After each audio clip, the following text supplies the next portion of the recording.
Hey listeners, thanks for dropping in. I'm Christie. And I'm Melissa. And this is Buried Motives, where we dig deep into the details of some of the most gruesome dirtbag murderers.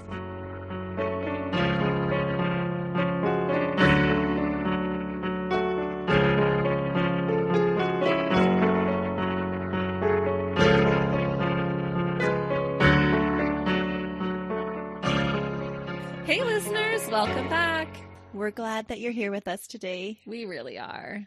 Recording is like the highlight of our week. So we're happy to share these crazy stories that we've been researching with you. So today we're going to cover a case that has a connection to our very first case that we ever covered. Yeah, Bruce McArthur. He was one of Canada's worst serial killers. We talked about him. It's called The Landscape Killer. Have you all listened to it yet? If you haven't, you should go back and do it. Okay, so while we were preparing for our live show, we wanted to focus on a canine Canadian detective. We found one whose name was Major. And he had been pivotal in discovering the human remains during the Bruce McArthur case. He was the one that actually found the body parts in the planters. Yeah, police were focusing on the grounds and the shed area, but Major kept sniffing out and directing the police towards these planters, which turned out to have the majority of the remains. And it was quite remarkable because they were frozen to the ground, and for him to sniff them out in that cold weather was really an amazing thing. It was such an interesting story to share during the live event, which was a fundraiser for the animal shelter. Yeah. So it fitted nicely. And today we're going to discuss a case where that same canine detective, Detective Major, helps out with finding human remains in this case. Melissa was able to find another case about him, so we're super excited about that. During the live show, I heard a very quick version of this story, and I have to say I already hate this guy. I've only heard 10 minutes about him, and I already hate him. So he's a real dirtbag. You're in for a treat. He's such a dirtbag. But before we get into today's case, I want to give you an update on Bruce McArthur. Yeah, we had a listener reach out to us and tell us a little something about him. That's right. Recently, one of our listeners reached out to us and told us that she had attended grade school with him and that she recalled his performance of Puff the Magic Dragon at a concert and said his voice made such an impression on her that she had never forgotten it. She even made the comment about how strange it was that such an evil person could have such an angelic voice. So he really was like a wolf in sheep's clothing. So crazy. And I think it's so awesome that our listeners are reaching out to us and telling us their personal stories. Yeah, how cool that someone actually went to school with one of the dirtbags that we're talking about. Thanks for taking the time to reach out to us. Yeah, we appreciate you, and we appreciate all of our listeners. Absolutely. It's amazing to think that somebody actually had exposure to him and then heard us presenting this case later and was so moved by his voice that she wanted other people to know about it. Yeah, can you even imagine? Nope, I can't. Well, that's why when you see on the news when someone's been arrested for murder or a double homicide or a serial killer, the neighbors are always like, I'm so shocked. He was such a nice guy. And that was the case with Bruce, is that he just seemed like that normal guy. Yeah, he looked like everyone's grandpa. So crazy. I was just going to say, how come Bruce, a total dirtbag like that, got to have the talent of a beautiful singing voice? That is something I lack in my life. My family makes fun of me. Every time I'm singing in church, they're like, please don't. And I wish I had that talent. The rest of my family, except for me, is musically inclined. That's why we talk about blood and gore, because that's what we're good at. That's what I noticed when I was editing. And we're like laughing. We're just like, is this appropriate? We can be serious. We just choose not to. Well, sometimes it's just better to actually acknowledge that this is such a bizarre thing that the only thing you can do is laugh about it. It's true. Right? Because it's uncomfortable things that we're talking about sometimes. Yeah. You just have to laugh just at the bewilderment of it. It's so true. And this one is a bewildering case. So just before lunch on April 19th, 2016, an employee of Charlie's Meat and Seafood Shop in the Broadview and Gerrard area in Toronto made a grisly discovery. Inside of a hefty bag, they found a lower segment of an adult female torso. Oh, and a segment? Like that means not even a full torso. No, it wasn't. The employees of the butcher shop said that they did not recall the garbage being out back when they started their shift, but they found it there around 11:30. Oh my goodness. So someone had put it there while they were working. Yeah. Ooh, so it wasn't even like a middle of the night drop. Nope. Ooh. In broad daylight. That's ballsy. But interestingly, this was behind a butcher shop. And so these employees employees that found it were actually quite familiar with body parts, not human body parts, but they were quite familiar with animal carcasses. Right. So how did they randomly find that? From the police reports, it sounds like it was just left outside of the garbage bin. And then when they went to be like, oh, what's that doing there? It opened up. Oh my goodness. Yeah. So this is a lazy dirtbag too. He couldn't even throw it into the bin. No, sounds like someone can clean up after me. Yeah, it sounds like he just kind of threw it out back of a butcher shop. Oh, see, I'm always scared when I see a garbage bag left out somewhere. I'm always like, there's going to be a human body in there. Like, I'm convinced I'm going to find one day. We were coming home from a hockey game the other night and we passed somebody on the highway, and in the back of their car, I'm not kidding you, was this rolled up tarp. And I was like, oh my goodness, it's a body bag. Body, alert. It's totally where our minds go now, though. Yep. Every time. Mm-hmm. It was really suspicious. I'm sure it wasn't a body, but that's where my mind went. Tarp, rolled up car, body. Absolutely. And that's exactly what I thought. Everybody's a suspect now. But unfortunately, this is what these employees found behind their butcher shop. How traumatic for them. And when it hit the news, the reporters kept on asking, do you think the butcher shop has something to do with it? Are they serving human remains? Oh, yeah. It was all about the butcher shop, but really, it had nothing to do with the butcher shop at all. But pretty ironic, right? Behind a butcher shop. Mm-hmm. At the time of its discovery, the torso had very few signs of decomposition in it. So police speculated that it hadn't been there very long. Well, especially if it wasn't there in the morning. Yeah, but it hadn't been even wrapped in the plastic bag for very long. Ooh. Because they found the torso so quickly after they felt it had been put behind the butcher shop, the garbage pickup was later that night. And so they actually stopped the garbage pickup, and in their address to the press, the police were saying there's garbage pickup tonight. By that time, they wouldn't even say that it was even human remains yet, but they were telling people, please check your garbages. Ooh. Yeah, please, if you see any unusual garbage bags or anything that have been thrown in your dumpster, please alert the police and look at your garbage. Wow. Could you imagine? No, but nobody found anything. Nobody found anything. I wonder something like that, would people actually take the time? I was thinking the same thing. Would I actually think that, yeah, this could happen in my neighborhood enough that I would go search my garbage? Well, you never think it's going to, like, oh, it's not going to be in my garbage. Why the heck would it be in my garbage can, right? But that's what happened. I wonder. But that's what happened to these employees, is that there was just an odd garbage bag, and they're like, "Oh, what is that doing there?" Well, good for the police. Mm-hmm. Like, that was very preemptive to stop the garbage pickups and put that press release out. Yeah, their speculation turned out to be true. The remains belonged to Melissa Cooper, who was a 30-year-old recovering addict.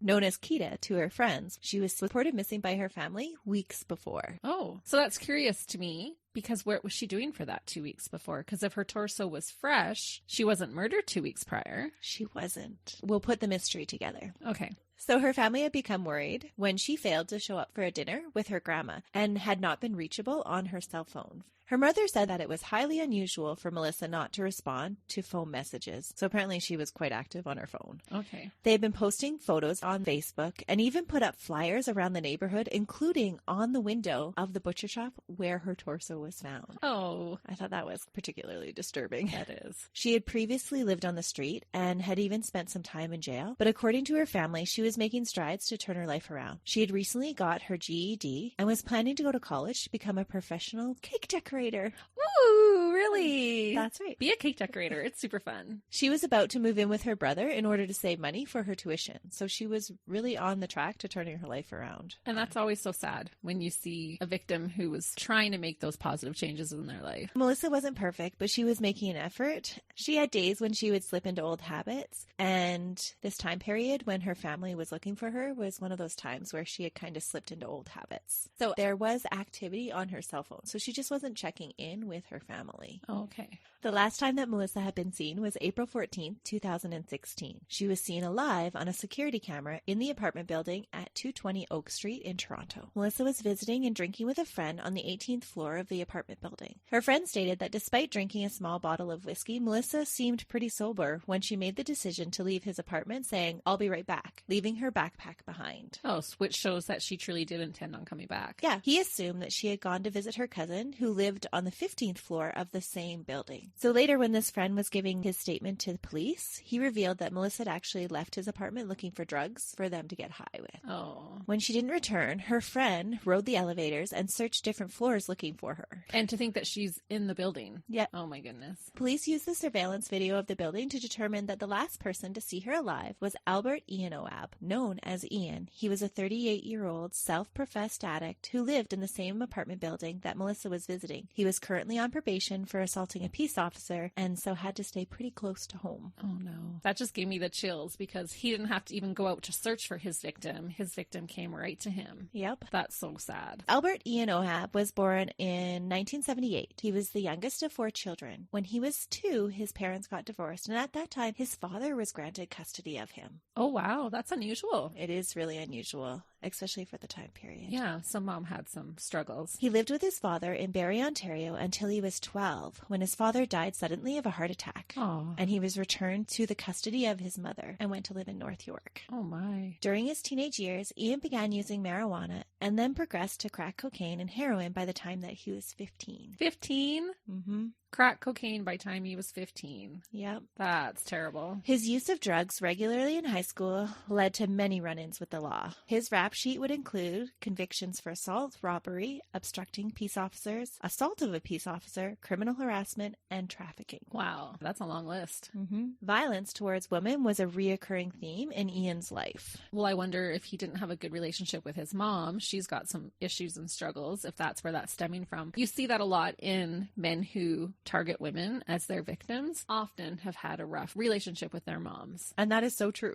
So in May 2001, Ian was found guilty of assaulting his sister and another woman during a family dispute. It was during this same year, at the age of 23, that he fathered a daughter with a 35-year-old woman who had introduced him to the use of opioids. His drug use would become so bad during that year that he was actually barred from seeing his daughter. Oh my goodness. Mm-hmm. But knowing how the story ends, maybe that's a good thing, I guess. I think so. To protect that little girl. I wonder, when a killer has issues with women and then they have daughters, I wonder how that translates. Oh, that is a good thought. Right? Because is it the same because it's your daughter? Because she's going to grow into a woman? Yeah, or is there an exception to the rule? I'd be interested to research that a little. bet you there's an exception to the rule. I would and they're think treated so. more like princesses. Yeah, because it's part of them, Mm-hmm. right? They're better than all the other women, I would bet. Or that they have to treat them differently, so they'll turn out differently. Or they could be, you know, if they had daughters and sons, maybe the daughters are the worst abused. Oh, Hard maybe. to say. Yeah, to beat it out of them. Yeah. Ugh. We're going to have to find a case about that. Mm-hmm. So in 2006... So 5 years later, he attempted to enter a rehabilitation program to appease the courts to gain visitation rights to his daughter. At that same time, he tried to hold down a steady job. Unfortunately, these attempts were pretty short-lived. Aw. On May 29, 2006, he was convicted of harassment towards the mother of his child. He was frustrated over the custody battle and being denied access, and he took it out on her. Of course he did. In 2009, a court upheld the ruling that he was allowed no contact with his child. Oh, wow. Mm-hmm. So zero contact. So that does kind of give you an insight of what his character is like. Yeah, because that takes a lot for Mhm. you to get zero contact. Yeah, to lose all your parental rights, it does take a lot. Mhm. Usually they'll do some sort of supervised visitation or something yeah. like that. On June 28, 2010, Ian was again convicted of assault. This time, though, it was not a family dispute. So the last 2 times, they kind of racked it up to family violence, or that it was Right. instigated through the custody battle, or the one was with his sister, and so he had a dispute with her, and then some other girl got involved. But this one had nothing to do with his family. He followed a female neighbor to her work and assaulted her in the street, forcing himself on her, kissing her neck and chest. Oh, what a creep. Mm-hmm. It gets better. In his defense, he told the woman, "It's not my fault you're so hot. I couldn't help myself." Oh my gosh. And just blamed felt like, it all on her. Yeah. And to feel like he just has that right. Yeah. Well, it's your fault for being so good looking. He couldn't stop himself. He had no control. Oh my gosh. So during this same time period, a psychiatric assessment was done on Ian by the Center for Mental Health and Addictions. At that time, Ian presented with a personality disorder with overlapping antisocial and narcissistic traits. Oh, sounds fitting. Mm-hmm. In March 2012, he moved to 220 Oak Street to the 23rd floor.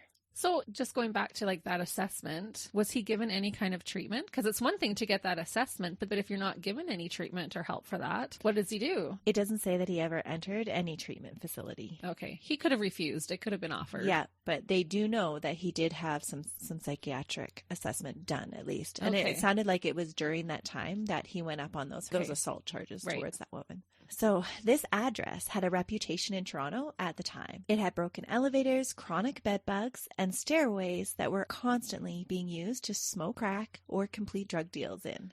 It was during this time that he met his girlfriend, Anita Famula. They began using intravenous drugs together in 2013. Ian supported their lifestyle by salvaging used bicycles, furniture, and clothing, and then selling them again to other people. On June 30th, 2014, both Ian and Anita pleaded guilty to assault and forcible confinement charges. What?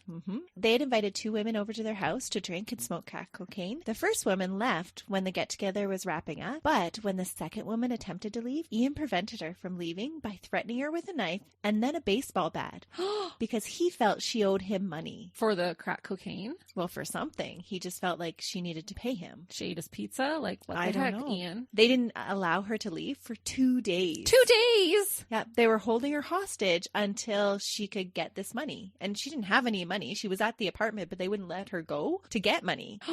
They were trying to convince her to get her father to come and drop money off so that she could then leave the apartment. Oh my goodness. And was there reports of abuse towards her during those 2 days? They would plead guilty to assault. So, my yes. Goodness. And so he found a little dirtbag girlfriend to do this with him. Wow. They were soulmates. Ugh. This were the perfect pair. When this woman finally convinced them to let her go, they robbed her of her valuables, including her cell phone and even her prescription glasses, which I thought was so odd. Yeah, what do you need those for? From this charge, Ian was sentenced to time served, which was 8 months, and he was given 2 years probation. This was in June 2014. Oh my goodness. And so he was still on probation. Remember in the beginning how I said that he was actually on probation again for assaulting a probation officer? Yeah. It was this probation officer that he assaulted. Oh my goodness. From this charge. And that's such a small charge for basically assault and kidnapping. Because I assume that would have been a kidnapping charge. Yeah. His girlfriend actually served the longer jail sentence. Really? She had served a longer jail sentence, and so her probation was actually only a year. That's crazy. I don't understand that when one person gets a longer jail sentence for the same crime. And from all the accounts, it sounded like he was definitely the aggressor and she was just kind of going along with it. Oh, yeah. Like it was him that was yielding the knife. It was him that was threatening to hit the other woman with a bat. Oh, totally. This is his MO. This is what he does. Yeah. On January 20th, 2016, Ian and Anita were using fentanyl when Anita suffered a drug overdose. Oh. So this was a really, really tough time for Ian. He said that when he came to after getting high, Anita would not wake up and he freaked out. He describes running down the hallways of the apartment building, trying to get help from his neighbors, but no one would answer their doors. He eventually pulled the fire alarm in a desperate attempt just to get some help from someone. Why didn't he call 911? The fire alarm is just going to clear out the building. He just wasn't thinking straight. He's quite a heavy drug user. And yeah, so his neighbors are probably terrified of him. So if he's knocking on their door, they're probably like, nope, don't answer that. That's right. He couldn't get anybody to help him. So he ends up pulling the fire alarm. Just in a panic, I'm sure. Yeah. Anita never regained consciousness and her death was ruled as an accident. But from this experience, Ian developed a deep-seated distrust of any first responders. He felt that the paramedics that had shown up on the scene were judgmental and that they had not done their best to help Anita. But from all reports, it sounded like she was already gone when they arrived. Oh, okay. So there was not a lot they could do. But his interpretation was that the paramedics just hadn't helped. They had thought they were drug addicts and so they weren't worth their time. Right. Is kind of how he felt. And probably waiting for them, he probably was telling himself, as soon as they get here, she'll be okay. Like he was expecting her to come to. Yeah. And from all accounts, he really did love Anita. That is really interesting to go from such a hatred towards women to find one that he has genuine feelings for. But she was a woman that he could do all of those other things with. She was willing to take part in holding somebody hostage and threatening their lives and stuff like that. She didn't judge him. No. She was in his league. Ian also felt that he was judged by others in the building who felt that Anita's death was his fault. See, that's probably his own guilt. And being the dirtbag that he is, he has to, project that. It yeah, he has to others. project that onto other people because it's too hard to feel it on himself. That definitely is going to be a reoccurring thing for him. In April 2016, Ian was experiencing significant financial difficulties. He had been given an eviction notice and had even had his cat taken away. His cat? His cat. Oh, yeah. When you could no longer take care of a cat. So this was only a few months after Anita had died. So He was spiraling. Mm-hmm. He attributed all these things to the rumors that he had been responsible for Anita's death. Right. And you had mentioned his mental health issues beforehand, and then this big trauma. And if he's not having any help to deal with that, you can see how he would spiral. Yeah. He blames these rumors for the actions he would later take. Later on, he goes on to tell a jury that other people had actually told them that had he just gotten rid of the body and not called the paramedics, that he wouldn't be having all these problems. Like, nobody would have come and taken his cat away from him, and nobody would have given him an eviction notice and thought that he actually murdered her. Right. But nobody did think that he murdered her, right? Well, there were rumors circulating around the building that he was responsible for her death. Right. But that's different than purposefully murdering her. Mm-hmm. But he would say that they thought he murdered her. Okay. Well, at least that gives us some insight as to where his brain is right now. Mm-hmm. Yeah. Yeah. We don't buy it, but at least that gives us some insight. Right. Early on April 15th at 1:30 a.m., Ian met Melissa Cooper in an elevator on the 15th floor. Video surveillance showed that the two embraced awkwardly. So there's this grainy elevator footage. Offers her hand, and then you can actually at one point in the video see her step away from him as he's like coming at her still. Check out the video. Okay, I'm going to look at the video. Yeah, she goes in to like give him a handshake, and he goes in for the hug, and you can see she kind of puts up her hand like towards his chest to kind of block herself, and then gives him just a quick double pat, like, you know, when you want to do just a quick little hug. And then he actually starts like hip thrusting on her. Yeah. And she's turning away, so it's kind of like on her hip. He's grinding himself on her for a couple of seconds. So Ian moves into her body and suggestively rubs up against her. Yeah, he totally does. Mm-hmm. It's quick, but he does do it. Well, it's quick because she turns her hip towards him and kind of pushes him away, because she puts him in a headlock after that. Oh, right? Oh, wow. And so she didn't want any of that. Yeah. But interestingly, they both get off on the 23rd floor and they leave in the direction of his apartment. Oh, no. So the video footage doesn't have any audio, so you can't tell what they're talking about. You can only kind of surmise what they're talking about. But 13 minutes after this encounter, Melissa's cell phone is shut off and was never heard from again. The cell phone had originally logged activity from inside the apartment, but it was turned off. Police bring Ian in for questioning because he was the last person to be seen with her. So it was just a natural part of their investigation that they just brought him in to question and see, okay, what happened? Right. You know, after we saw you in the elevator. In his story to the police, Ian said that Melissa was looking for a crack pipe and they had made plans for him to provide her with the material to make one. While she was visiting his apartment that night, they drank and smoked some crack together. Ian said that he then shot up heroin and passed out in the bedroom, leaving Melissa to use some more drugs by herself. When he came to around 9 a.m. the next morning, he said Melissa was lying on the living room floor in the morning light, surrounded by the smell of vomit. When he touched her, she was cold. Oh, no. According to his testimony, Ian panicked and was afraid to repeat what had happened with his girlfriend, Anita. So he decided that he could not call the paramedics because he thought that they wouldn't be able to help Melissa, just like they didn't bother to help Anita. He also thought that they would blame him for her death. So he decided that he had to move the body into a stairwell where she would be found by someone else. And in that way, he would get rid of her body and not have to deal with the repercussions of it. The stairwells of the apartment building were frequently used by drug users, and so Ian believed that her body wouldn't be as suspicious there. If it was an overdose, he just thought he would take it there. Yeah, and so why doesn't he do that? Well, when he attempted to move the body around 9 a.m., there were too many people around. He brought her body out into the hallway. A neighbor came out, and so he took her body back into his apartment, and right by his front door was the door for his bathroom. And so he shoved her in his bathtub while waiting. Oh my goodness. Mm-hmm. And the neighbor never reported.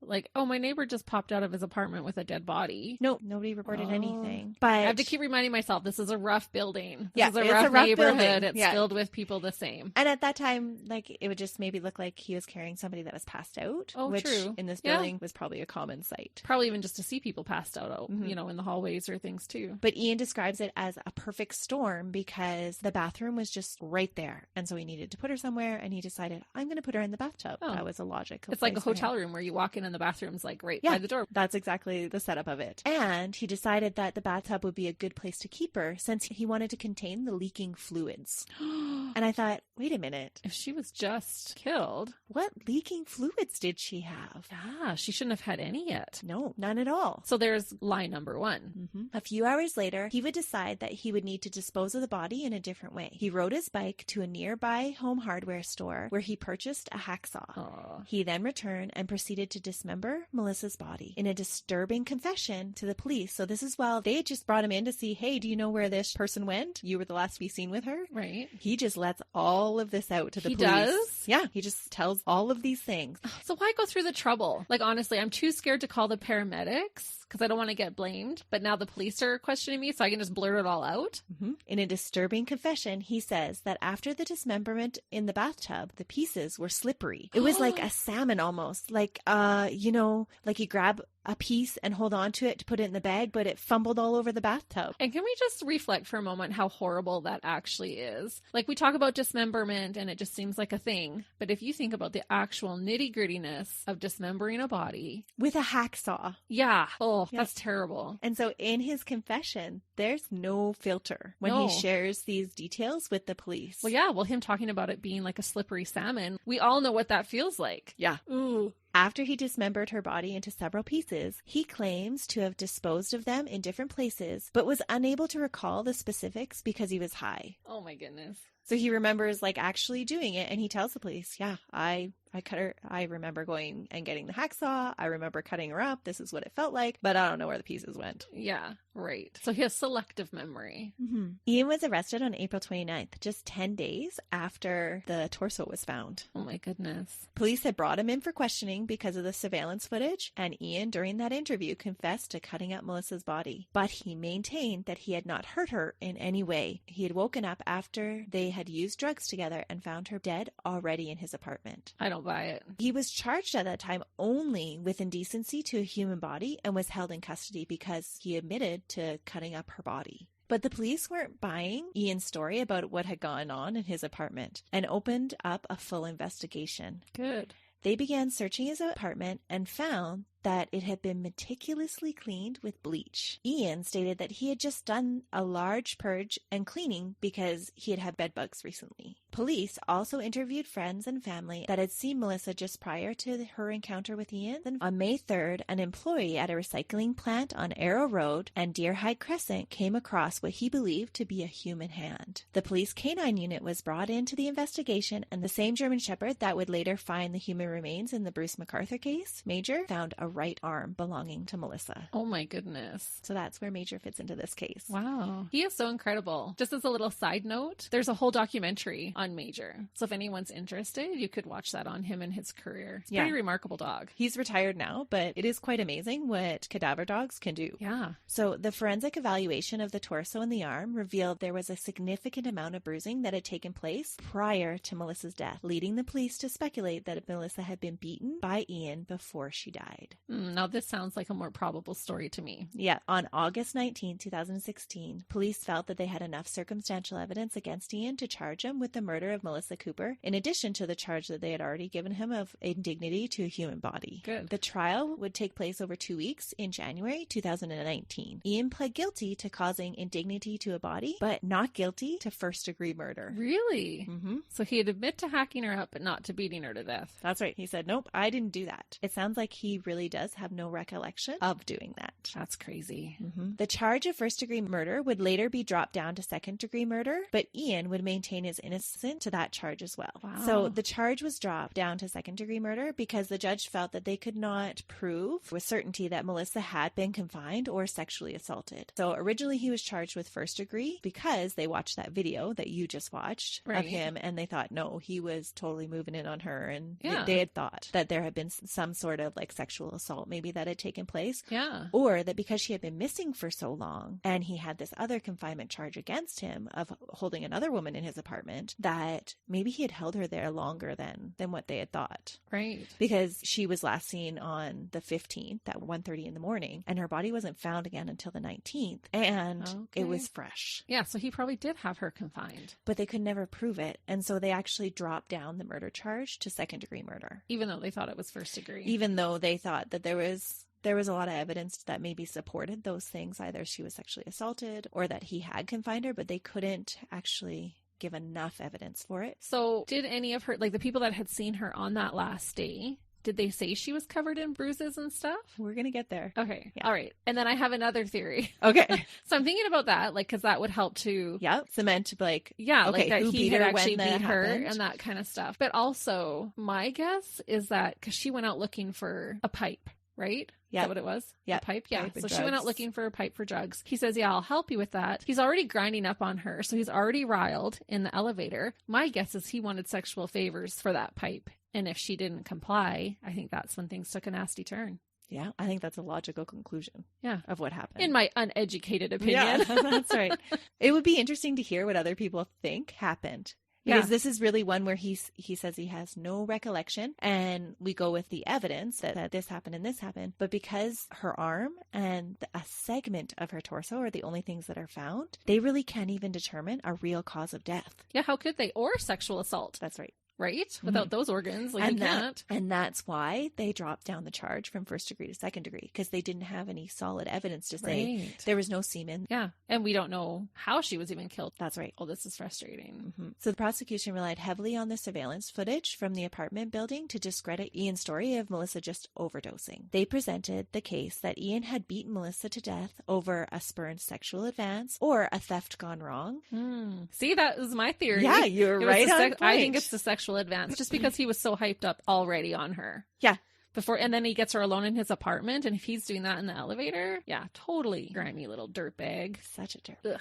And they even conceded that Ian might have been too high to recall the murder, but that he had hid the evidence of the beating and the murder after the fact. Ian had knowingly dismembered the body and scattered it purposefully to different locations to make it harder to find. For sure. And I don't believe that he has absolutely no recollection, because if he did black out during the murder, well, depending on how he murdered her, he would be able to see the evidence of what he did. Yeah. The video clip of their meeting in the elevator was examined extensively to gauge the interaction and determine if there had been anything that was suggestive of sexual abuse or coercion. And actually the judge ruled, and this is why they dropped it down to that second degree charge, was that it wasn't a definitive, like just because he rubbed up against her doesn't mean that he sexually assaulted her later. Mm-hmm. And because she followed him out of the elevator towards his apartment, that they felt like she wasn't coerced to go to his apartment. Right. He wasn't dragging her forcing there. That's he wasn't right. dragging her there. And so that's why they dropped it down to second degree. So each side, the defense and the prosecution,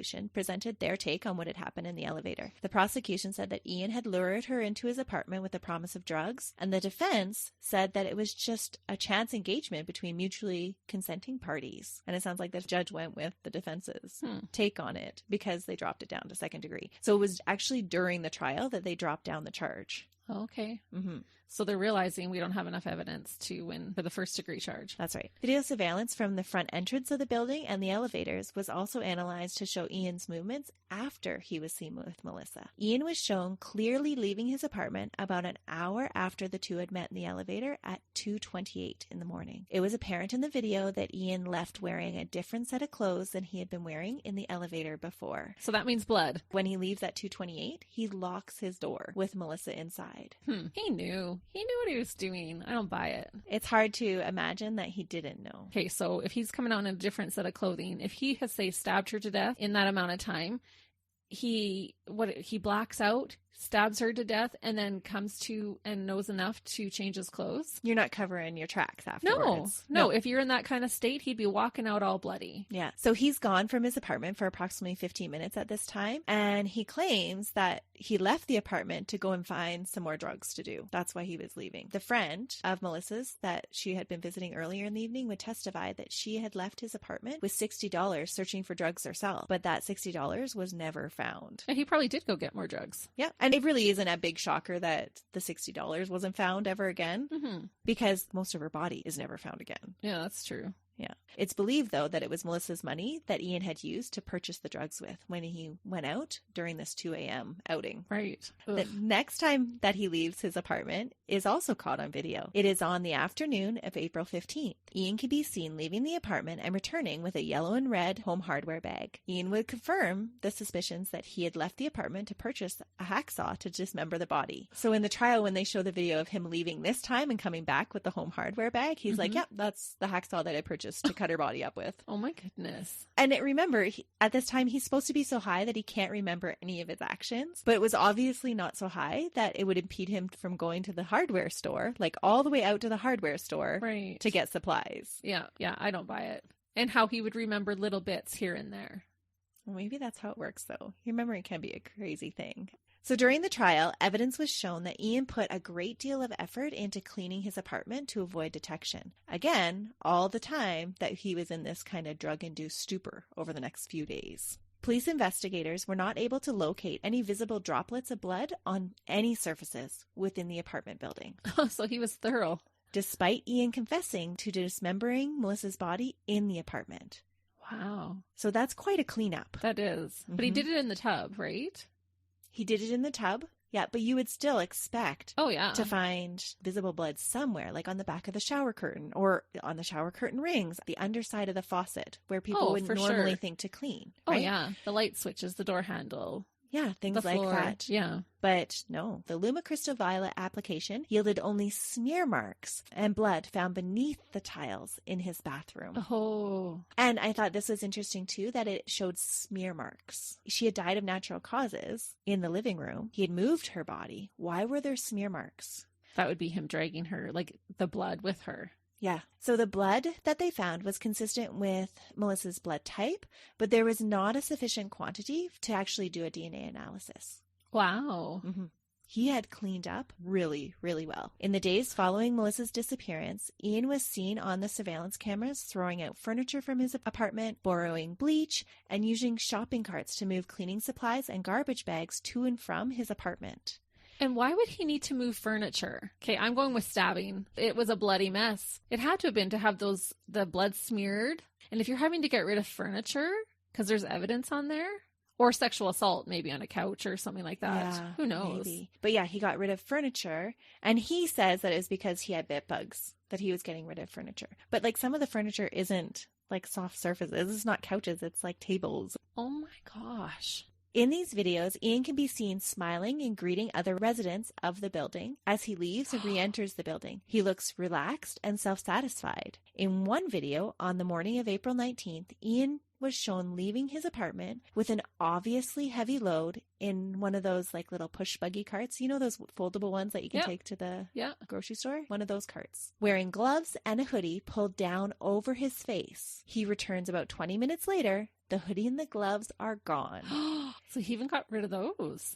Ian would try to say that he was not trying to disguise himself while he had removed body parts from the building, but that he was merely extremely sensitive to the cold. After his walk, he had warmed up, and so he had discarded the hoodie and the gloves. Yeah, who does that? Nobody. No, you're not going to throw away your hoodie. No. Imagine later being one of his neighbors, having seen him leave with a haul, and then later to know, like, okay, you're standing there talking to them or saying hello, and there are body parts in that bag right beside you guys while you're talking. So crazy, right? That is creepy.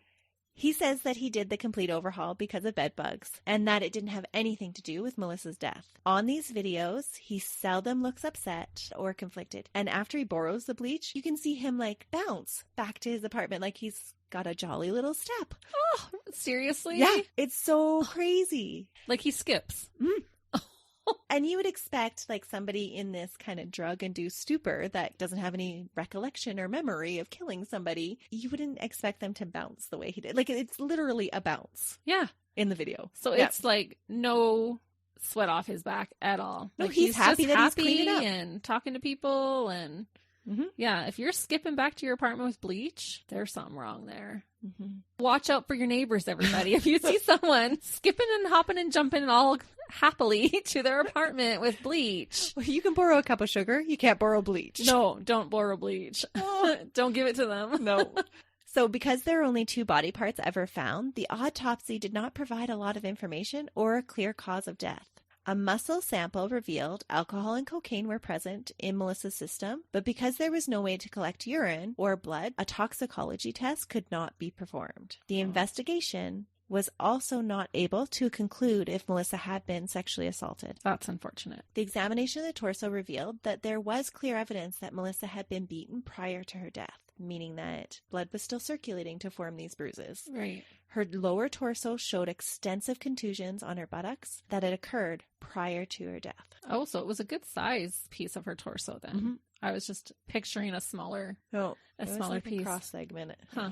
A friend that had had sex with Melissa only a few hours before her meeting up with Ian in the elevator said that he could recall no bruising on her body. Okay. So that's how they timeline the bruises. Like they weren't there before. Right. So Ian had inflicted those bruises.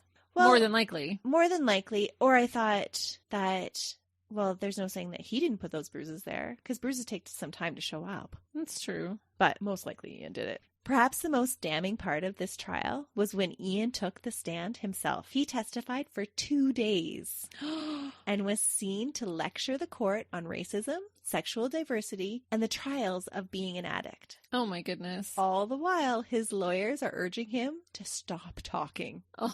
So I don't know why they would have kept him on the stand that long. And it's rare even for someone who's being charged with a serious crime like that to even take the stand because usually it doesn't end well for them. So he presented the idea of him sexually assaulting Melissa was absurd because she was transgender and he felt no attraction towards her, despite the suggestive moves in the elevator. He claimed that he had rubbed himself up against her just to demonstrate his acceptance of sexual diversity. Oh, please. I don't believe him. This was his explanation of the grinding in the elevator, was that he was just letting her know that he was okay that she was transgender. Okay, there's other ways to do that than to assault somebody. Yeah, really, right? Yeah. And you think that because he had went up on charges before, that he would know that you just don't rub up on somebody. Right. Yeah, keep your hands to yourself. Yeah, I don't buy it. He even tried to accuse the prosecutor of being overly dramatic and making more out of the story than it was when he was accused of trying to clean up DNA evidence left behind by Melissa's body. Okay, if there's ever a time to be dramatic, this is a time to be dramatic. Yeah, but he said, you're just making more of this than it actually is. So he's totally downplaying it. Mm-hmm. At one point, when asked what happened to Melissa's cell phone, Ian becomes exasperated by the question and says, after she died, I was just in a very bad state. I was throwing a lot of stuff out. I was busy dismembering the body. So it was so surreal what I went through. I must have thrown it out. I have no memory of it. I'm dismembering a body in my bathtub. I had nothing else in the world exist to me at that point. I have a major chore, like something so messed up. And you're asking me what I did with a cell phone? I have bigger fish to fry than looking out for a cell phone. What a dirtbag. And he's talking about what he went through? What about what Melissa went through? Yeah. I'm sorry, you did not get the short end of the stick here, buddy. So self-absorbed. And what did that psychiatric assessment call him? Was narcissistic? Oh, absolutely. Totally sums it Through up. this whole thing he has been. Mm-hmm. When asked what he had done with Melissa's body, he showed little remorse and no comprehension about why the family would be concerned with her remains. When asked specifically about her head, he said, I wasn't thinking of specific parts. I wasn't concerned with where the head was going compared to the foot or whatever. They could have found just as easily another body part. It just happened to be the lower torso. I think that went, it was very small down the garbage chute. Speaking about her head. Went down the garbage chute? Mm-hmm. He thinks that because it was small, he must have thrown it down the garbage chute. And just no regard. No. It's literally like cleaning up trash to him. Yeah. Oh my gosh. And all the time he's testifying, he's talking about because, nobody helped me after Anita's death. So this is why I was forced to do this. And it was such a traumatic event for me. Yeah. And that's what a narcissist does is they put the blame on other people. Yeah. A big part of his testimony is Ian trying to tell the judge about the hardships that he has had to face since being incarcerated, and lectures on how society fails to treat drug addicts with respect and dignity. He often uses these self-serving statements to try and drum up sympathy from his experiences. He was telling stories about what had happened to him in jail since being incarcerated, about how he's had such a hard time in jail and how it's been really unjust for him and all these things. Boo-hoo-hoo. At the same time, he's telling these same stories. And remember that Melissa's family is in the courtroom. Ugh. And the prosecutor is saying, like, well, just tell us where the body is. Give this family some closure. Tell us where the rest of the body is. And he's like, nah, I don't know what I did with it. Maybe down the garbage chute. But more about me. Let's talk more about what let's go back and talk about what happened to me in jail. Oh my gosh. Crazy. So self-centered. Mm-hmm. And that poor family never getting that closure. Not knowing where her body parts are. Are they sitting in a landfill rotting away? You know, are they in a dumpster? Well, I guess they wouldn't be still in a dumpster somewhere, but just having no idea. Yeah. So Ian went as far to accuse the prosecutor, the judge, and those present in the courtroom of Melissa's death. Oh, because they did not provide him with support as an addict. So it's the judge's fault. Yes. And the prosecutor's fault. That's why she died. Wow. Yeah. Needless to say, his rants didn't gain him much sympathy with the jury. They found him guilty on January 31st, 2019, after just under 9 hours of deliberation. And 10 out of the 12 jury members recommended that he not be eligible for parole for 25 years. Yeah, I'd say. During the sentencing hearing on April 24th of that same year, the family had the opportunity to address Ian directly. In her victim impact statement, Melissa's mother, Michelle Ball, had this to say about Melissa. She said, Melissa survived so much pain and trauma in her life on the street, but she was not angry or resentful because of it. She was truly the most compassionate and sensitive person in spite of everything that she had been through. She got up every day and faced the world with her big, beautiful smile. My daughter's death has destroyed me. Aww.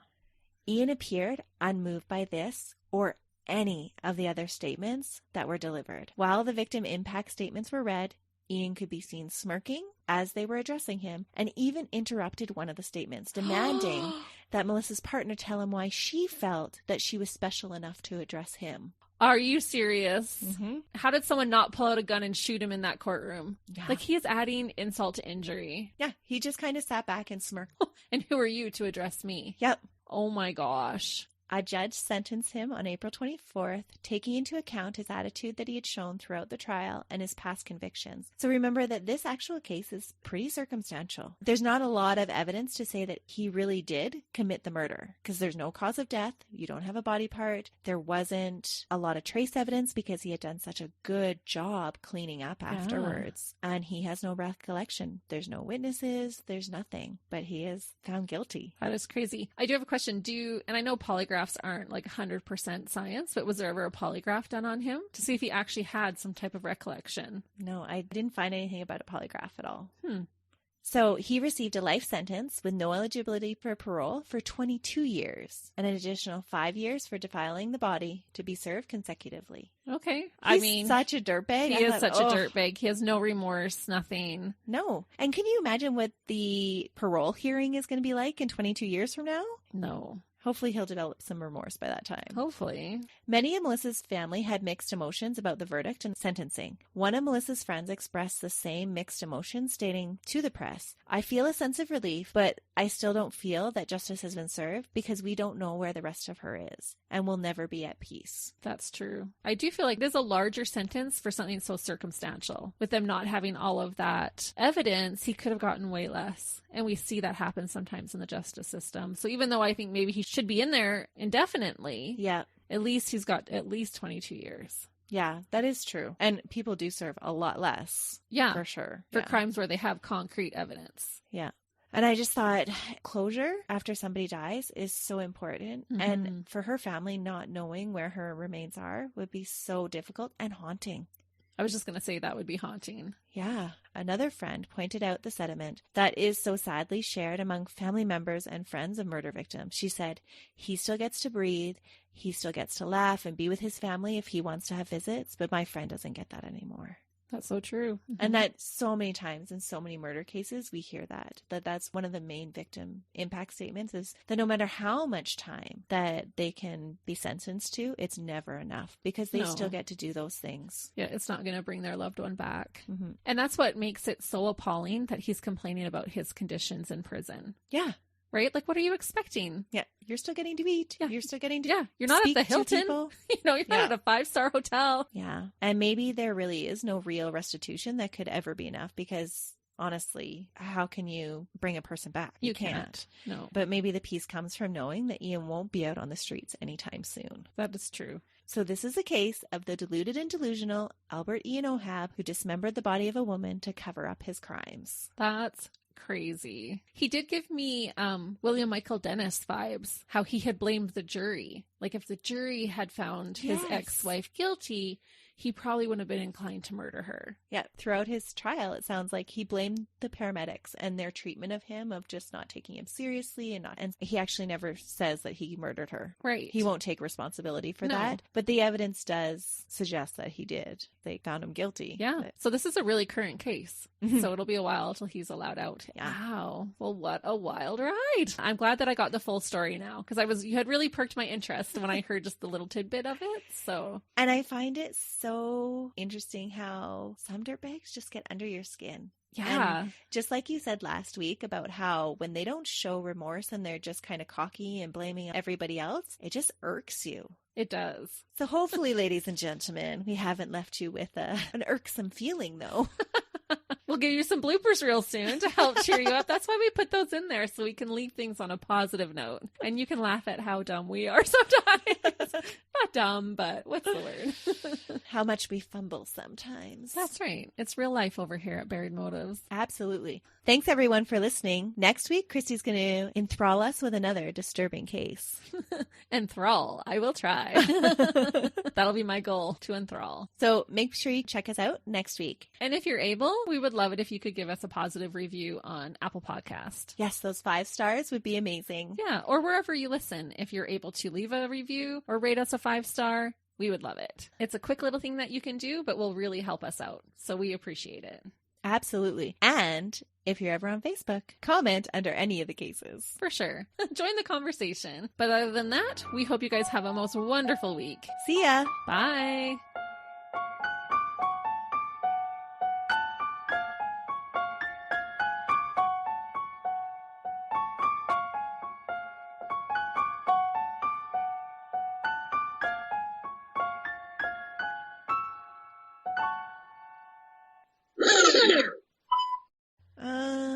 I was going to say something and then it totally flew out of my head. Shouldn't be ballsy, remember? That's right. Shouldn't be. But... Sometimes you should see our facial expressions. That was a big... No, I'm not going to say that one. Yeah, no. Is it weird for you when you have to use your own name? Yes, always. And I've done this the second time. At least we're evening it out. Not all Melissas are dirtbags. But some are. I'm not going to tell you which one I am. Silence, peasant phone. Melissa seemed pretty sober. Melissa seemed... Bite my tongue. You're just really good at enunciation. Well, better than you, apparently. I keep talking with my hands and then I hit things and make noise. And you can never see her hand gestures anyway. I know. Why do I do it? When she failed up to show up for dinner with her grandma, she failed up. Yeah. It's a good workout when we record. Yeah. Unfortunately, it's just for our cheeks and not our glutes. Wrong set of cheeks. Gonna murder all the truck drivers over here. We won't tell. We will bury your motives.